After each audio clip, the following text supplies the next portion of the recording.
Very good morning, happy Sunday সবাইকে। এখন বাজে 9:30, জাস্ট ঘুম থেকে উঠলাম।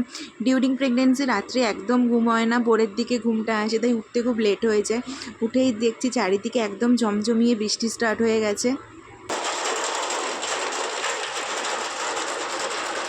আর এই সময় আমার ফার্স্ট কাজ হলো একদম ফ্রেশ হয়ে এসে সবার ফার্স্টে ওয়েটটা একটু মেপে নেওয়া, বিকজ এমটি স্টমাকে ওয়েটটা মাপতে বলেছে ডক্টর।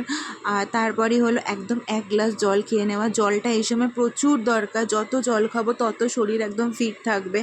আর তারপরেই আমাকে খেতে হয় এভরিডের এক রুটিন হলো থাইরয়েডের মেডিসিন। থাইরয়েড একদমই তেমন নেই, কিন্তু তাও খেতে হচ্ছে ডিউরিং প্রেগনেন্সি। আর আজকে এতটাই লেট করে উঠেছি, 10:30টার মতো প্রায় বেজে গেছে, তাই জন্য সকালে আজকে ড্রাই ফ্রুটসটা আজকে অ্যাভয়েডই করলাম। জাস্ট দুটো বিস্কিট খেয়ে এখানে এখন ব্রেকফাস্ট করে নিচ্ছি। মা আজকে ব্রেকফাস্টে দেখো দিয়েছে হলো একদম অল্প অয়েল দিয়ে জাস্ট পরোটা, ঘুগনি আর ডিম সেদ্ধ। এটাই আজকে ব্রেকফাস্ট করছি। তার সাথে সাথে দেখো এদিকে আরেকটা জিনিসও একদম রেডি করা হয়ে গেছে, সেটা হলো আমার হসপিটাল ব্যাগ। মানে যেটা রেডি করার সময় একটু ভয় ভয় লাগছিলো সিরিয়াসলি বলতে, যেটা একদম মিথ্যে বলে লাভ নেই, কিন্তু যেহেতু ডেট একদম কাছাকাছি চলে এসেছে, সময় এসে গেছে, তার জন্য করতেই হলো।